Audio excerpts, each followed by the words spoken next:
Hello, everybody. Welcome to the show. This is the Otherppl Podcast. I'm Brad Listi, and I'm in Los Angeles. It is good to be with you. Hope you're doing okay out there. Don't forget to subscribe to this show wherever you listen. You can also subscribe on YouTube. Follow me on social media, TikTok, Instagram, Twitter, and Bluesky. Today on the program, I will be in conversation with Lena Valencia, author of the debut story collection, Mystery Lights. Lynch is like a big inspiration for me, and he was definitely on my mind as I was working on these stories. I was really thinking about kind of the difference between what we're afraid of and what's actually dangerous, and kind of how that can kind of twist and turn.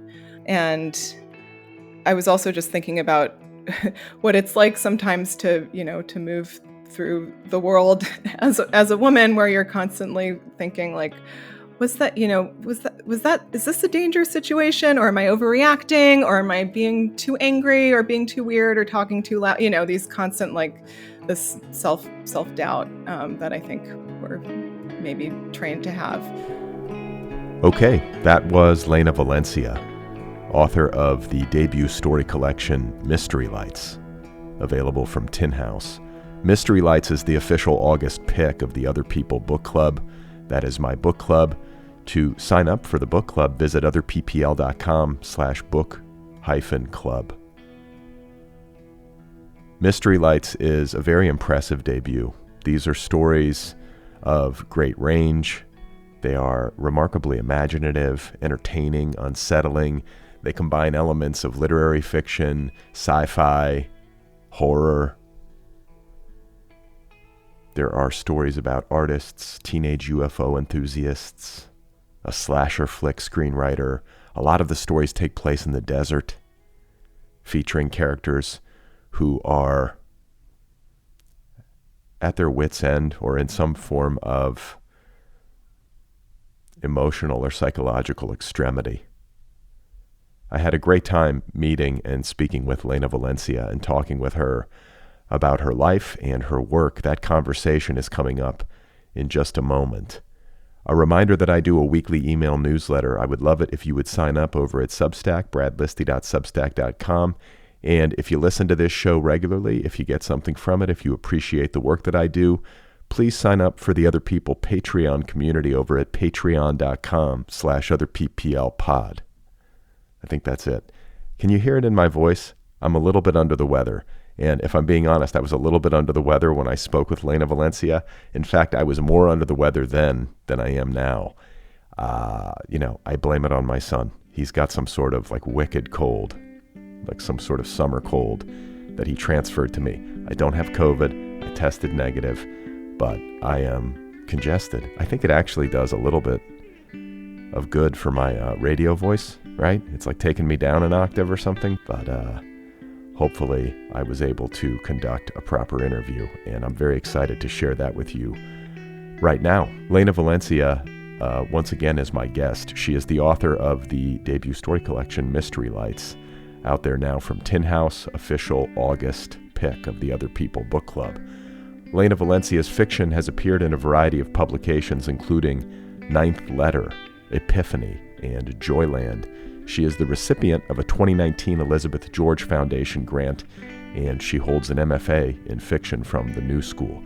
She is originally from Los Angeles, as you will hear us discuss, and she now lives in Brooklyn, where she is the managing editor and the director of educational programming at One Story. She is also the co-host of the reading series Ditmas Lit.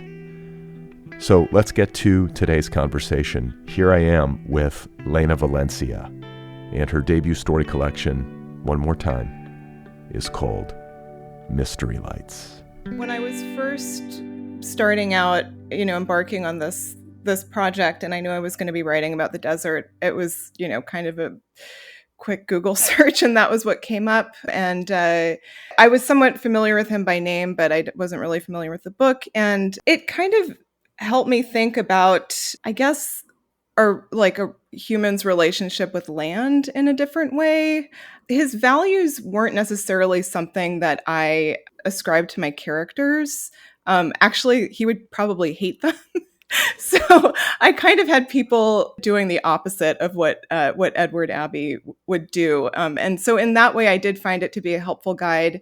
And the interesting thing about that book is, I was kind of revisiting some of the inspirations for the collection, with which as one does for for book promotion, and I went back to like an old Goodreads review I'd visited and I'd written, and it was I was it was very like I had a negative response to the book, but in my mind, like it was so inspirational when writing the collection. And I think that my thoughts on it kind of changed as I spent more time researching the collection and more time in the deserts, and kind of really understood what he was kind of trying to get across and how important this landscape was just to exist kind of without humans almost.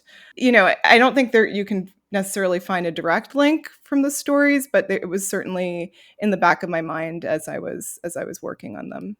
And how much time, because the desert looms large in many of these stories, and I'm curious to know how much time you've spent in that landscape. I spent a fair amount of time there growing up. My paternal grandparents lived in Tucson, and my father grew up there. And then, so I'd spend time with them as a kid. And, I grew up in Los Angeles, and a lot of the trips we took were out to the Mojave, out to Joshua Tree.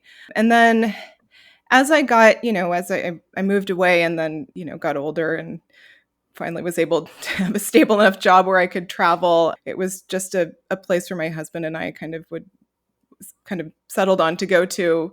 And I think the title story, Mystery Lights, was inspired by a road trip we took through West Texas, and visited Marfa, and once I started the collection, I really tried to get back as much as possible, with the full-time job and living across the country. Well, when you think about the collection and its thematic concerns and this like really deft like hybrid of the literary with the pulpy and the sci-fi and the horror that's all happening, the desert landscape serves that impulse well. There's something magical about the desert. There's something terrifying about it too. It kind of contains all of those things. Yeah, absolutely. And I think that's what really helped kind of bolster these kind of themes of or these elements of the supernatural in these stories. But I thought it also played well with the characters too. A lot of the characters in this collection are kind of going into these spaces like very unprepared for the landscape.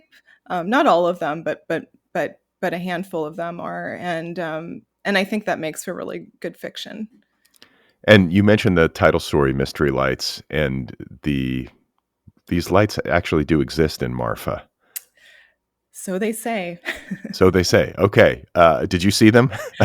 I tried to, but did not. They were not out when we went to see them, no.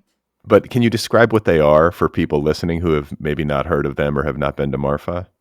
They are these kind of floating orbs that kind of rise up from the horizon, kind of in the distance. I can't remember if they blink or not, but there are people have said they're ghosts. They've said they're aliens. There's all kinds of rumors swirling around. They're kind of one of those fun pieces of Americana that you'll find in desert landscapes, I guess. Yeah, interestingly, earlier this year, my wife and I took our kids to the desert. We live in Los Angeles, and we were out there in Palm Desert for a few days, and we were out back.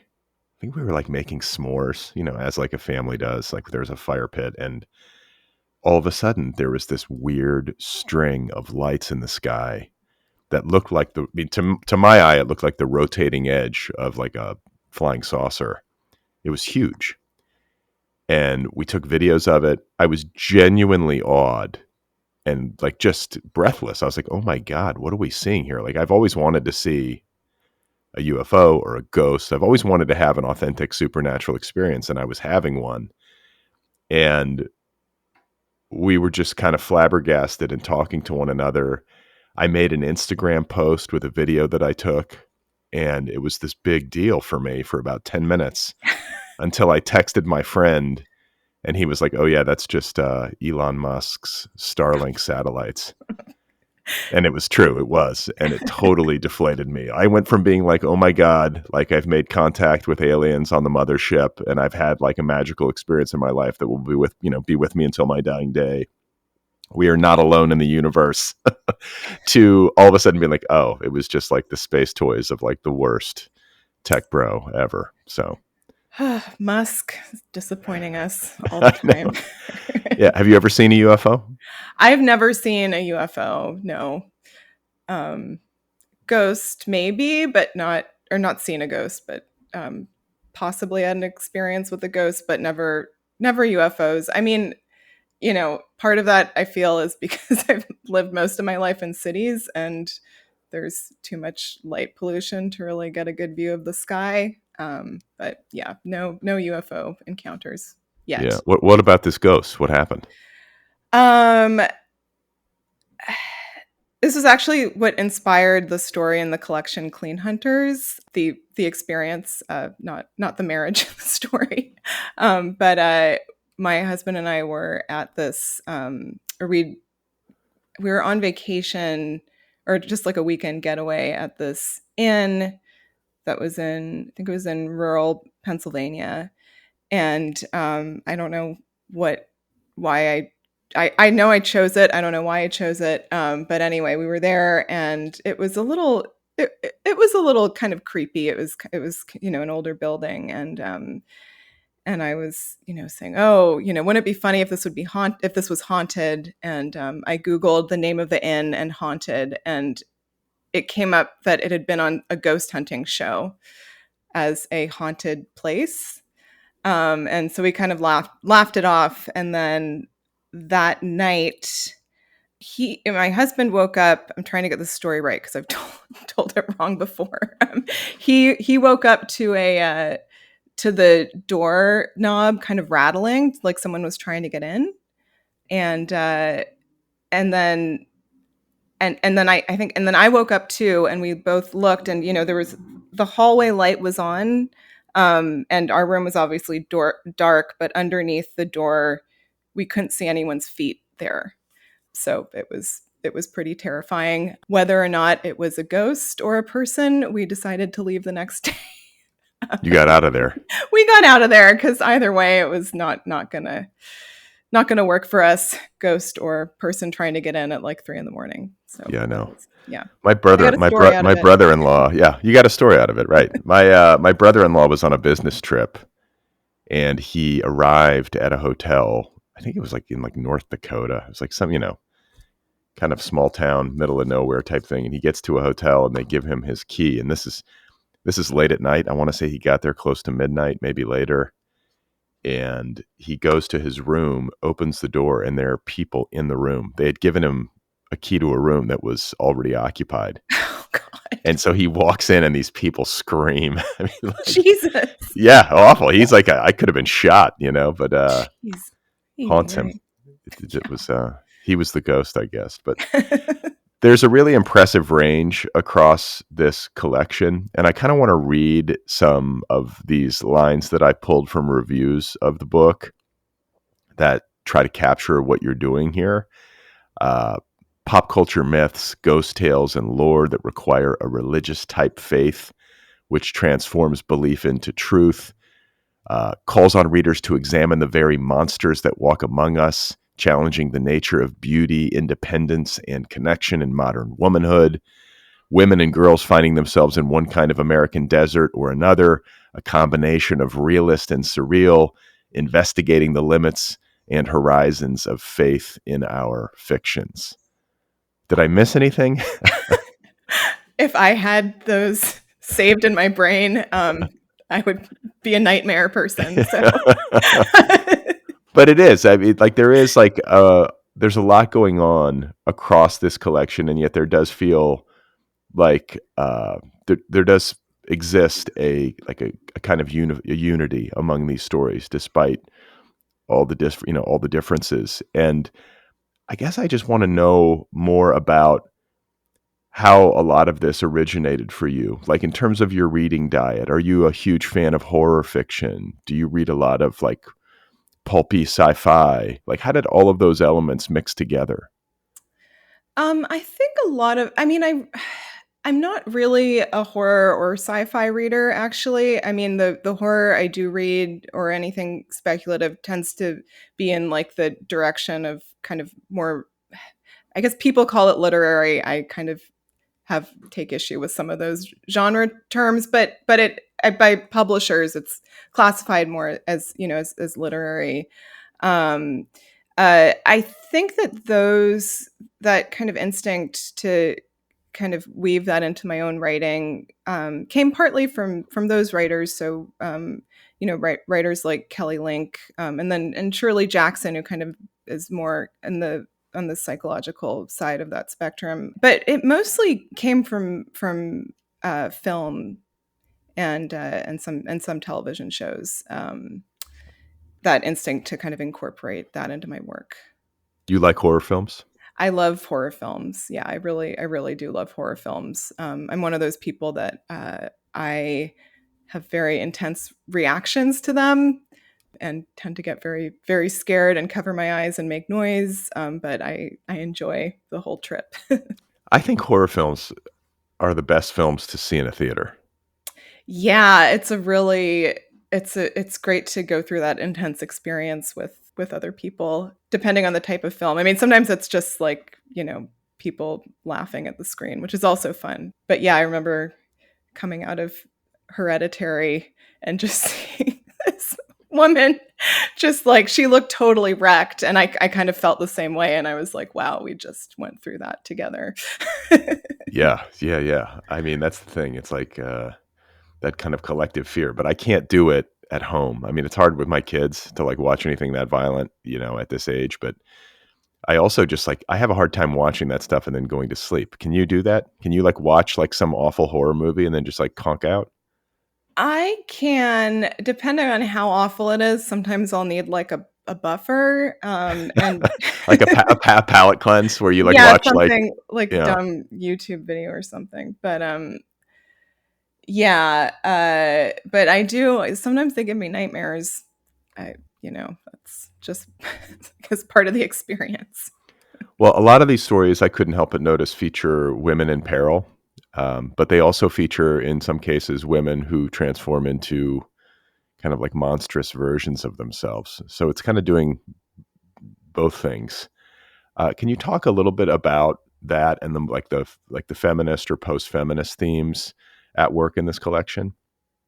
I think that with a lot of these stories, I started writing this collection, many of the stories in this collection, kind of in the wake of the Kavanaugh trial, the hearings, and so they come from some of them come from a place of anger, and kind of these ideas were sort of swirling around about who was like women getting believed or not getting believed, why they weren't being believed, and so those were some of the thoughts I was having as I was kind of working on some of these stories. And then in terms of the women kind of becoming monsters, I feel like with a lot of these characters, I was kind of imagining them, making the worst possible decisions that they could in a given situation. Not always the worst, but just maybe bad decisions. So kind of moving in that trajectory. And I do think too, the fact that they had the option to make a bad decision, it is sort of agency. So in that way, I suppose it is kind of feminist, although people have questioned that, I guess. But Well, I feel like The Reclamation as a story where a character kind of becomes beastly. I mean, that's a story that feels very much like linked to the horror genre. yeah, definitely. I mean, that one actually, it's just online somewhere. There are these beat sheets for different types of horror movies. So I was looking at those and kind of tried to emulate one of them for the reclamation. And I think of that as kind of the origin story of a monster, because you kind of watch her going from a skeptic into a believer in this horrible belief system that maybe she was kind of indoctrinated with, or maybe she just totally misinterpreted, or maybe a little bit of both. Well, and we should say that story features it's like a retreat in the desert with a lifestyle guru that turns grim. Yes, yeah, things get messy.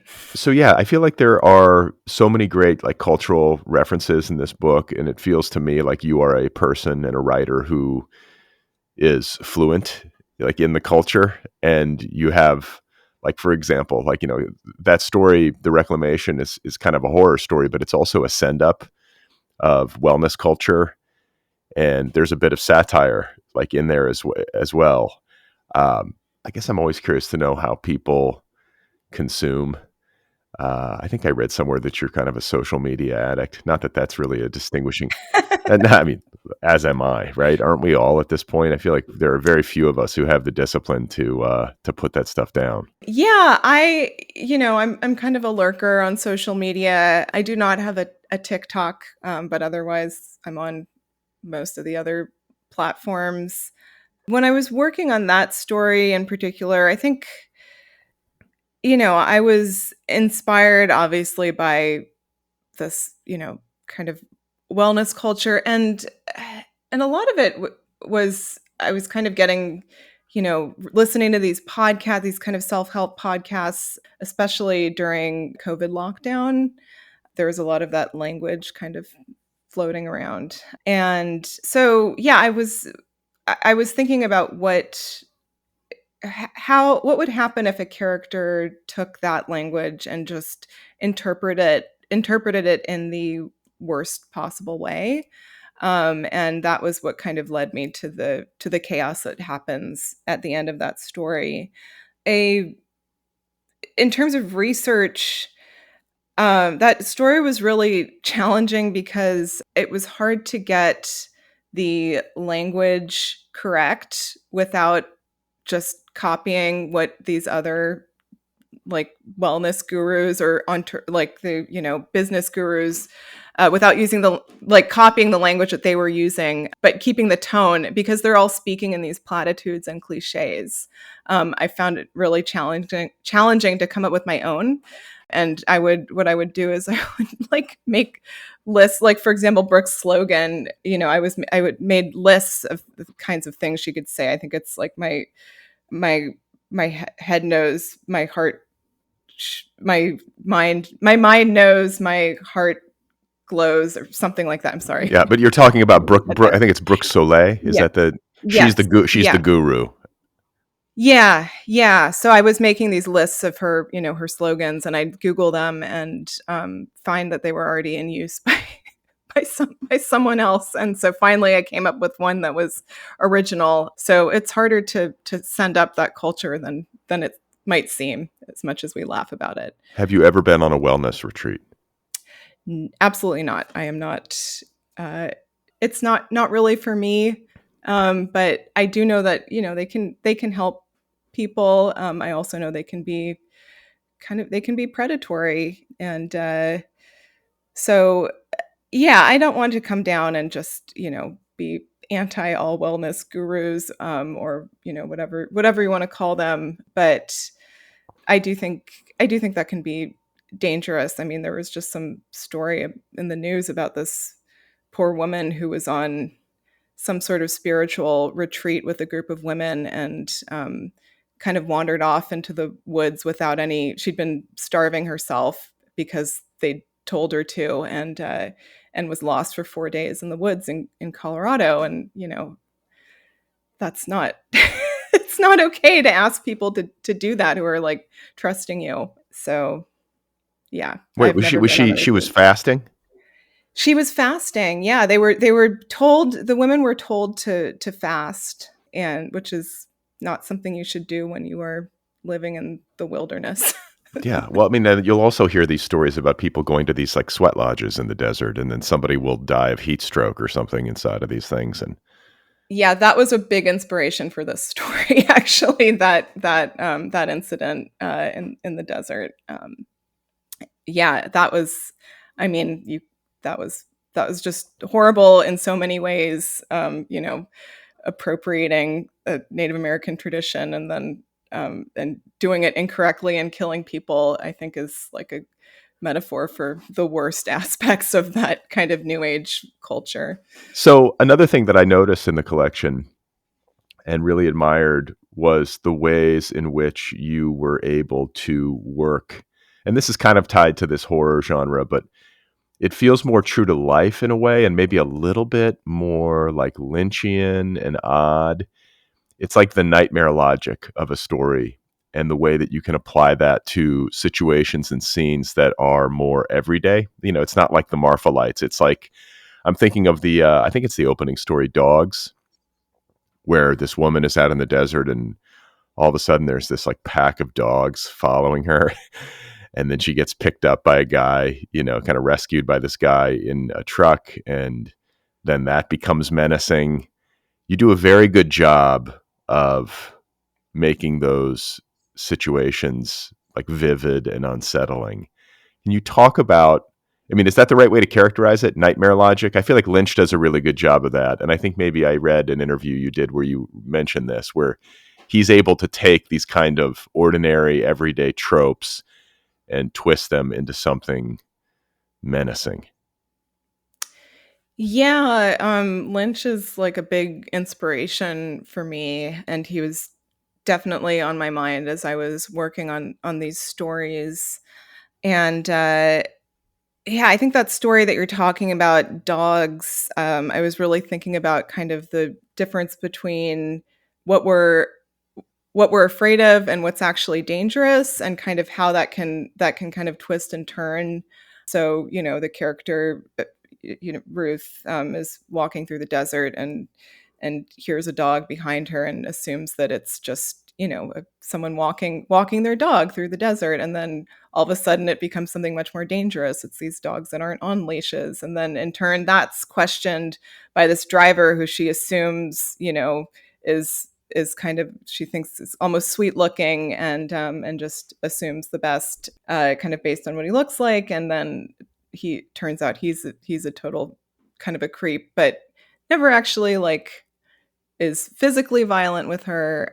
So I was kind of playing with that, just kind of shifting the reader's expectations throughout the story. And I think that's I was also just thinking about what it's like sometimes to move through the world as a woman, where you're constantly thinking like, is this a dangerous situation, or am I overreacting, or am I being too angry, or being too weird, or talking too loud? These constant, like, this self-doubt, that I think we're maybe trained to have. Yeah, I was thinking a lot about that as I was working on that story. It made me think about a time I was hitchhiking and I got picked up I was in Maine and I got picked up by this really like taciturn, like Mainer. And he had one of these pickup trucks with a covered bed. You know, he had one of those, I forget what you call it. Like it had a cover on it. The back of the truck did. Yes, yeah. And so he picks me up and he like barely speaks. You know, he's just like, okay. And I'm like, all right. And then he's like, get in. And he like opens that back hatch and I get in and then he like shuts me in and I'm sort of trapped in there. And I'm like, and then he starts driving and I'm sitting in the back. I had my dog with me too. And he's like, I'm sort of thinking to myself, well, if this guy wants to kill me, he basically has me right where he wants me. There's nothing I could do. I mean, this guy could drive me into the middle of nowhere, but he ended up driving me into town, as it turned out. But there are these negotiations you make with yourself where you're trying to decide whether or not you're crazy or are you overreacting or are you seeing things clearly. And I guess, women probably have more of that to deal with than men. Yeah, yeah, and then, I'm sure, like, any sort of marginalized person has to, encounter that. So you are from Los Angeles, you mentioned earlier. Yes, What yeah. part of the city? I'm curious. I'm from Silver Lake. Oh, you are? But Yes. this is a while ago, so Silver Lake has changed quite a bit in your lifetime, right? It has, yeah. I mean, it was definitely like gentrifying when I was a kid, but it's turned into something quite different now. Yeah, I mean, you hear stories. Yeah, I guess I don't know. You're pretty young, so Silver Lake started to enter my cultural awareness as like this cool place in like the mid '90s. Yeah, I mean, that was when I was, not to give away my age, but yes, that was when I was kind of growing up there. And the coffee shops were opening, and but uh, as a kid, there's only I was exposed to that, but it was under 21, there wasn't a whole lot to engage with in that sense. Yeah, So, but yeah. do you liked it? You liked growing up there? I loved growing up there. Yeah. I went to Marshall High, and yeah, it was a LA was like a wonderful place to grow up. Oh, that's nice to hear. As I'm raising my children here, I sometimes wonder, like, are they going to look back on this and thank me, or are they going to look back on this and tell me that I was crazy? But I think, like, ultimately, it just matters, like, how you raise a kid or the values that you instill. It has less to do with maybe the place itself. Yeah, and I mean, I don't know. Los Angeles is such an incredible city. So I think it has its own values, and I think it's a really great place to grow up. It's diverse. There's lots of green spaces or nature spaces that are like accessible, and yeah, I love Los Angeles. And yet you left. And yet I left, and I have not. I always hear about that whenever I go back. I'm learning that who knew, there's some rivalry between New York and Los Angeles. Yeah. Um, This is news to yeah, me. I left. I work in the publishing industry, which is somewhat more robust in New York, in terms of job wise than in Los Angeles. Not that there is not a literary community in Los Angeles. There is a very vibrant one, but yeah, that's why I'm here. Are your folks artists? Yeah, my parents, they both kind of come from artistic backgrounds. My father's a filmmaker, and then my mom is kind of a polymath. She's written plays and fiction, and is uh, is now getting her master's in divinity. So that's Wow. yeah, yeah, Wow, that's cool. So, and like, what yeah. kind? Like, your father's like a feature filmmaker or a documentary, or? Documentary, yeah. Oh, that's awesome. Okay, so this is like not you're not too far from the tree as a writer of fiction. No, I am not. No, they definitely. Yeah, growing up, I was very encouraged to kind of pursue these creative endeavors, which I'm very grateful for. And do you think that growing up in a creative town like Los Angeles had an impact? Like, it had to have, right? Like, there's a permission structure, I think, that is offered by a place like this when you're surrounded by so many people who make their living creatively.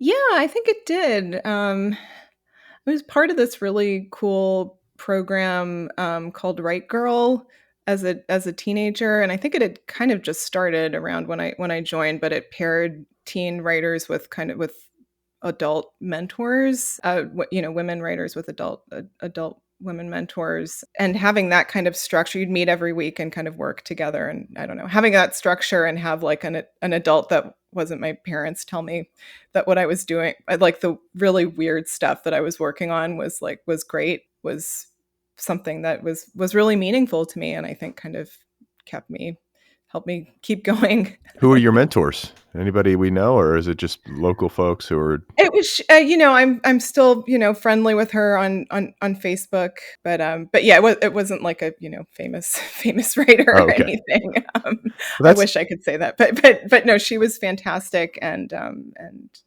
yeah, really, it was a really wonderful experience. And when you talk about like kind of like coming of age as an artist, or when you think about coming of age as an artist and you think about the various influences that inform Mystery Lights, I want to say I read somewhere where you said Kelly Link like reading her work was kind of like an epiphany for you in terms of the way that it combined different elements. Carmen Maria Machado is another writer that I think, really resonated with you. Can you talk about what it is about their work that like hit you? Um, yeah, I mean, I think with Kelly Link's work, it was the way she kind of combined like humor with just, I mean, these situations are truly like they're truly weird. She has an incredible imagination and her prose style is just so sharp and kind of that combination, I'm thinking specifically of a collection like Get in Trouble that it has some, some kind of fun, whimsical stories. And then also it has this one story. It's like a space horror story that is legitimately terrifying. Like thinking about it gives me chills. So just kind of that range. And I also think she does a really incredible job kind of writing about like when she writes about teenagers. um, she's really good at kind of understanding like the how teenagers work and think and like using kind of imposing the supernatural onto that. And then yeah, Machado's use of like kind of feminist fairy tale and kind of the gothic definitely had an influence on this collection. Was it a struggle for you to, like, can you talk about this? Like, I guess it's sort of an obvious thing. We all struggle to sort of find our voice and to find our way into our books and to kind of figure out how to tell the stories we want to tell. Were there steps along the way that you can recall where you might have had breakthroughs, or were there books or stories that you tried to write that didn't work? Like most of us have a failed manuscript or two in the drawer. Like, what was the process like of kind of taking these influences and these books and movies and artists that you were really responding to, and then going from there to developing your own sensibility? That's a tough question to answer. I will say in terms of like drawer manuscripts, the path to this collection definitely had many turns. I think I'd written a short story collection and started querying it and was getting, nice no's from agents, but they were still no's. And I kind of realized that it didn't quite have the connective thread or connective tissue that I feel like makes strong story collections, but also makes it easier to pitch story collections. So there were a couple of times during the making of this collection that I kind of turned my attention to a novel. One of the novel ideas came from a story I was working on. And then I kind of put that aside. And then another one was after, I queried this collection and was again getting a lot of no's from agents who or saying, come back to me when you have a novel written. And so I'd started a novel, and then Tin House had an open call for unagented manuscripts. And I was kind of at the end of my querying. I was at the end emotionally of my querying process. There was only so many more no's I could take, and I just decided to send it in, and that's kind of how that happened. And I did end up using some of the stories from that previous collection, kind of folding them into this collection. They shared a lot of they weren't desert stories, but they definitely shared a lot of the themes. And that was kind of a breakthrough for me when I was able to think of the collection beyond just like stories set in the desert, but kind of these stories that kind of play with the idea of belief, stories about women, stories about like violence against women, and kind of begin to see some of these, and mothers and daughters, etc., like these kind of overarching themes that went beyond just the geographic location. That's great. And that's like I think a good story for listeners to hear, because this is a very self-assured collection. It's your debut, right? Yes. And I mean, I think the old adage is that you always want to try to go out with a novel first, right? It's hard to sell a story collection, and yet people do it. And I feel like the stories in this collection are so strong. The fact that agents were telling you no and that you were having such resistance in the marketplace is dispiriting. It's dispiriting to hear that, because it's like, wow, how could a book like this not be snatched up immediately? And yet, here we are. You know, you're on Tin House, which is an excellent press. The book has been critically well received. And I think the lesson in there is that you do have to have some level of self-belief, right? And persistence. And it really only takes one. You get that one yes, and a lot changes, right? Yeah, absolutely. You really just need one one gatekeeper to say yes. And I'm on the other side of this sometimes too. I mean, I work at a literary magazine, and You are the managing editor of one story, correct? I'm the managing editor at one story. Yeah, and while I don't have a huge say in like what does or doesn't get published, I kind of understand why things might not get published, or what I know what happens like on the other side of the submit button. And going out with the short story collection, it wasn't that you know I did, obviously I had some hope, or I wouldn't have been querying agents at all, but I did kind of know what I was getting into and what I would be up against. And I'm very grateful for Tin House. And Tin House publishes a lot of really wonderful short story collections and poetry. And I think that's the same can be said for a number of independent presses that are coming out with these types of writing that we've been told that don't work in the market, you know but again and again kind of proven wrong. And I think it's these independent presses that are taking risks, and I think they're such an important part of the literary ecosystem. I'm wondering how much the collection changed after acquisition. Like Tin House picks it up. Was the collection pretty much done, or did you go through an editorial process that refined it significantly? I did go through an editorial process, and it did change.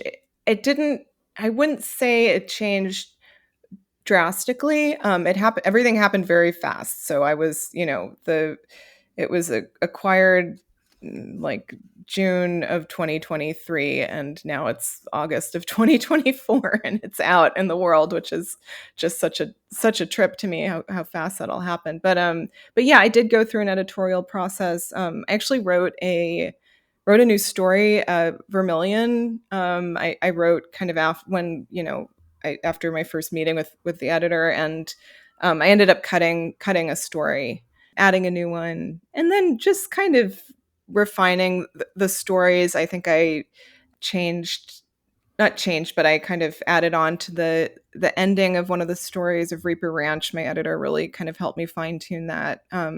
In Clean Hunters, there I kind of went deeper into character, into the two characters. And yeah, so there was that kind of fine tuning that went on. That happened. I wouldn't say it was anything super drastic, but yeah. Well, I feel like, being a person who's worked on both sides of the line, you know, you said earlier, like, you know what it's like on the other side of the submission button. That's a useful education for a writer, because when I've been there too, like as the editor of a online literary magazine, where you're fielding submissions, people are coming at you constantly. You start to realize that there is often something arbitrary about the acceptance of a story or some piece of work, in the sense that timing really matters. There's a lot of stuff going on. It's very fluid. It's usually a little bit chaotic. You know what I'm saying? And so, like, I can remember being like, okay, this person happened to reach out to me at just the right time. And there have probably been multiple other instances where somebody emailed me with something quite good, but I just was so harried in that moment that I didn't get a chance to look at it. Like, does that square with your experience? Absolutely. I mean, all of the submission process, on the other side of it, it's so subjective too. You have all these different types of people that are reading for the magazine. And even though, like, yes, there is kind of a defined idea of the type of stories we're looking for, there are a lot of stories that kind of meet that criteria. So I think at one point, one story is kind of narrowed our the amount of submissions that we take on, of Slush. But at one point when we just had kind of open submissions, we were reading about 10,000 stories a year. Oh my God. And we published 12. So that definitely taught me, not to take this rejection personally. That being said, I knew I shouldn't be taking it personally. It doesn't mean I practiced that. It's hard, right? Yeah. It It's like, really hard. yeah, Yeah. it teaches you to have some sympathy and like for the people who are rejecting you. And yet it can be so frustrating, especially, you believe in your work, you feel like it's really where it needs to be. It's good enough to be published, and you just have to find the right person at the right time. And for you, it worked out. And just to put a little bit of a finer point on the process after acquisition, like something that I'm often curious about when I read a story collection is this issue of thematic unity that the good collections tend to have, where the stories all seem to be speaking to one another somehow, even if the contents are, you know, of each individual story are really, at a surface level removed from one another. And it always feels to me like that element of it is something that comes late in the process, like even for the writer. It's not like you preconceive some unity among these stories at the outset and then wrote into that, unless maybe you did. It might be something that sort of emerges from the creative process. And then paired with that is the issue of sequencing, which I also think quite matters in a story collection, like the order of the stories and the way in which they unfold from page one to the end. Like that has a big impact, right? I mean, was that something that you had to work through? Did the sequencing shift? Did this thematic unity that emerges in the collection come later in the process and become recognizable to you later in the process? Yes, I mean, with the exception again of the, as I was mentioning, the geographic location of some of the stories, the thematic unity was definitely something that came. I mean, I would say it really wasn't until I had a draft of the collection done that I began to see those threads, and then I went and was revising it with those in mind. One thing that I found very helpful is I run the education programming at One Story, and we have a class on building a short story collection with our editor in chief, Patrick Ryan. And he has some really great exercises that he has, short story collection writers do. And I decided to take the class when I was working on this collection. And one of the techniques I found really helpful was he has writers create index cards with the title of the story, the character names, and then and the themes, so that you can kind of just get this. Just kind of a digest of what each story is about, and I kind of moved that onto a spreadsheet.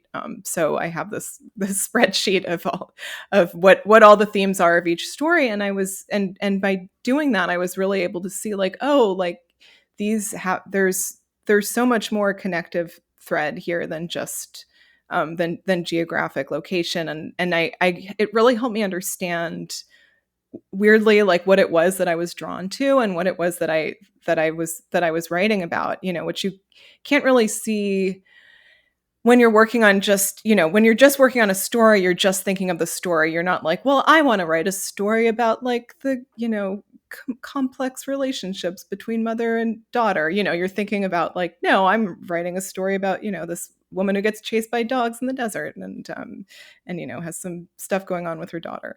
You're thinking about these kind of character relationships and describing setting and other things. So yeah, having that kind of macro look really helped me in revising the collection and kind of teasing out those aspects. And it also, just from like a marketing perspective, it helped me to draft a query letter. And then, even later on, promoting the collection, it kind of gave me a way to talk about the stories. I mean, one of the most challenging things for me is that, like, I still feel like these stories are all kind of very different things. And so anything that can help kind of link them together has been helpful to me in thinking about the collection as an actual book. Yeah. Well, I think that writing a book is like, in the aggregate, it's like it almost always delivers like a psychological and like even a spiritual x-ray of yourself, right? Like, and it can be surprising to you, like I've gone through that where you're like, wow, I didn't realize how concerned I was with this. Or it's a way of getting to know yourself intimately. And it's a way also, I think the process, if you go through it, and this is maybe one of the most redeeming aspects of writing books and writing fiction, is that if you're going to do it well and get to the end, you're going to come to grips with ways in which you are either lying to yourself or avoiding certain things. It's a reckoning, right? Yeah, absolutely. And I think that's what makes it so weird to share with the world. You're really kind of opening yourself up, even though it is fiction, as I have to remind people a lot. you know, these are fictional stories, but kind of I'm grappling with ideas and issues, and kind of in the way I know how. And yeah, and kind of sharing that with the public is it's a little uncomfortable, but it's also really wonderful, because I've gotten such amazing responses to this work. And it's all very, very new and very, very lovely. So Yeah, I was talking with, I mean, enjoyed I've that. had this conversation with multiple writers over the years on this show, but like one of the best aspects, if not the best aspect of publishing a book, is hearing from readers who you do not know and who are not related to you, who write to you after reading the book and have some sort of positive response to it. Like that is the best part of it. It absolutely is. And I will also say that, having my friends respond to it too, and my family respond to it, positively, also I find really wonderful. I mean, this is a part of myself that I've shared with some of my writer friends, but not with other friends. And so hearing their feedback has been just really, it's another way of kind of sharing yourself with them, and that's been really lovely. Well, I feel like, like some of these themes that we've been talking about, like supernatural themes, ghost stories, nightmares, sci-fi, outer space, aliens, um, monsters, like a lot of these, like there's that stuff, but then there are also a lot of stories that speak to the themes of belief and um, like kind of a grappling. I mean, the word faith is coming to mind. I don't know if it's quite that, but it's like seeking meaning in the world and trying to figure out what's happening. I'm curious, having read the book, like where you land on like bigger questions, like what happens when we die? Is there a God? Are you a person who thinks about this stuff a lot? Are you a spiritual person? Oh, doesn't everyone?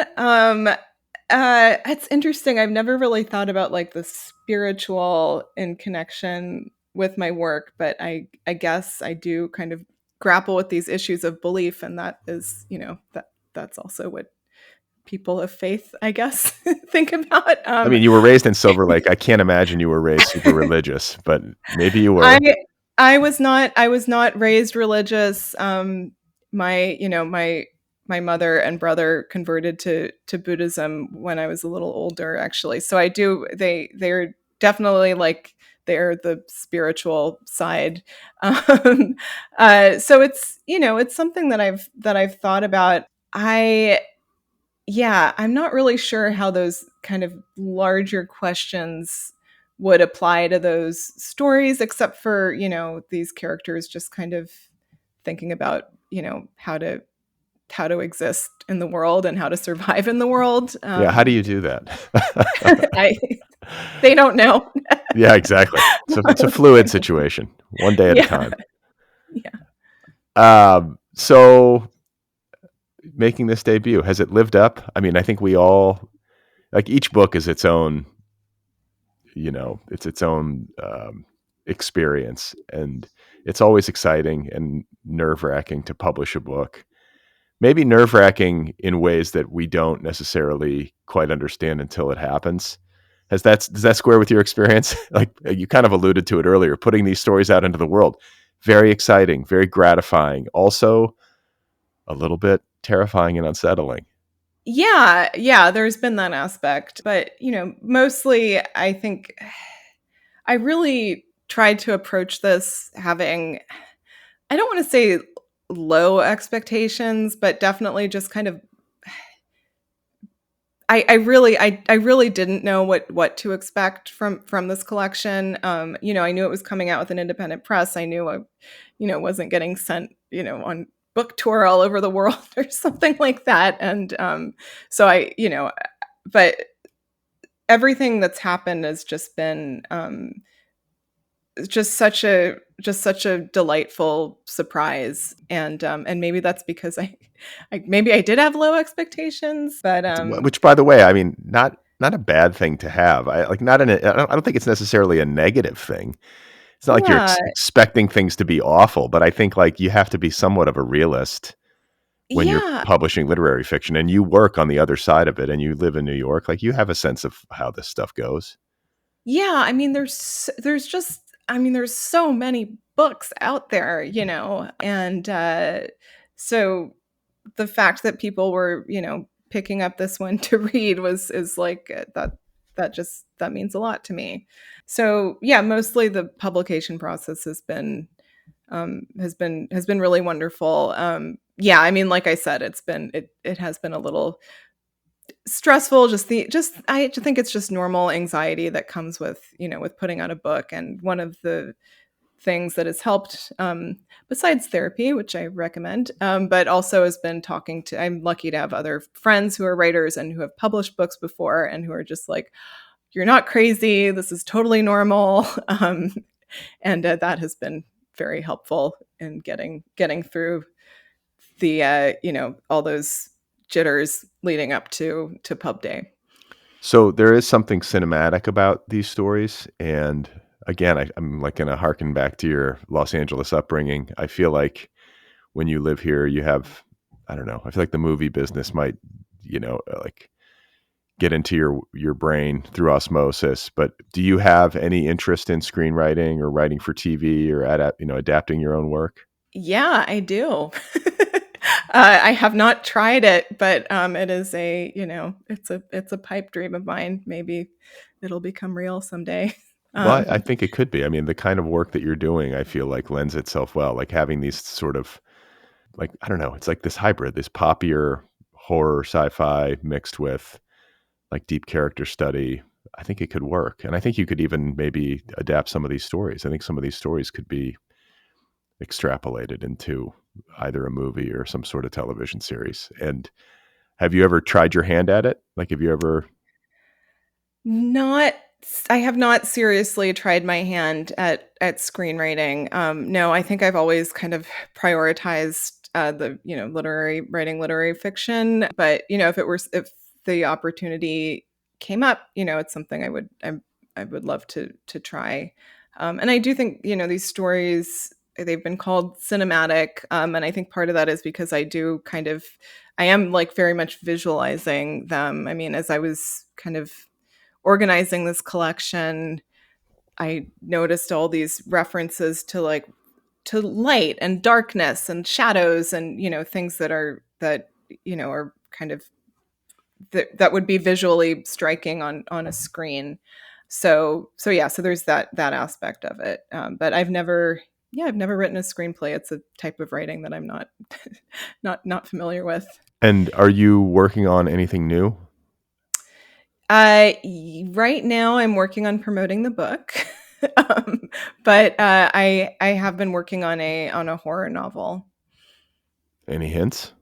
It's set in Brooklyn, and that is all I can say right now because I am afraid I'll never finish it if I talk about it. Yeah. Let's not curse this thing, right? So it's just set in Brooklyn. It's a horror novel.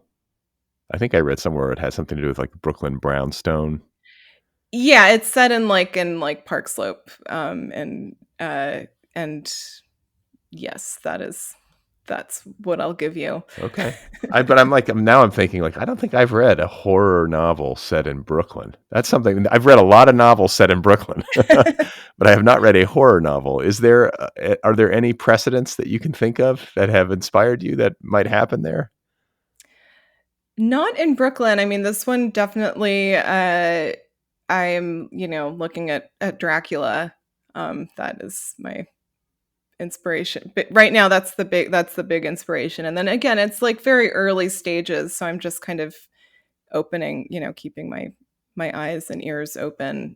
And yeah, and honestly, I've been so much in Mystery Lights land that I've had to kind of leave that world for a bit. But I'm looking forward to getting back to it. Well, I really enjoyed this debut. I'm glad we got to spotlight it in the book club. I congratulate you on it. It's a wonderful collection, and I wish you well on this Brooklyn horror novel that is TBD. Yes. Thank you. Thank you so much for having me on the podcast. I'm a fan, and it's so amazing that you picked the book for the book club. I'm very grateful. Okay, you guys, there we have it. That was my conversation with Lena Valencia, author of the debut story collection Mystery Lights, available from Tin House. For more on Lena and her work, visit lenavalencia.com. Follow her on social media, Twitter, Instagram, and Facebook. Again, the story collection is called Mystery Lights, available from Tin House. It is the official August pick of the Otherppl Book Club. Go get your copy immediately. And while you're at it, sign up for the Otherppl Book Club over at otherppl.com. Don't forget to hit the subscribe button for this podcast wherever you listen. And follow me on social media, TikTok, Instagram, Twitter, and Bluesky. Sign up for my email newsletter over at Substack and join the Otherppl Patreon community over at patreon.com/otherpplpod. If you have a couple of minutes and you want to help me out a little bit, please give this show a rating wherever you listen. So Spotify, Apple Podcasts, whatever it is, please rate this podcast and review the show. It helps me find new listeners. If you want to get an Otherppl t-shirt, you can do that over at the show's official website, otherppl.com. And if you would like to read my latest book, it is a novel called Be Brief and Tell Them Everything, available in trade paperback, ebook, and audiobook editions. I narrate the audiobook. So if you want to read my book, you can read my book, or I will read it to you. It's called Be Brief and Tell Them Everything. All right, so coming up on Thursday, I will be back with another episode of Brad and Mira for the Culture. I will be joined by my co-host, Mira Gonzalez. We will be discussing all things pop culture. You know how it works by now, right? Brad and Mira for the Culture coming up on Thursday.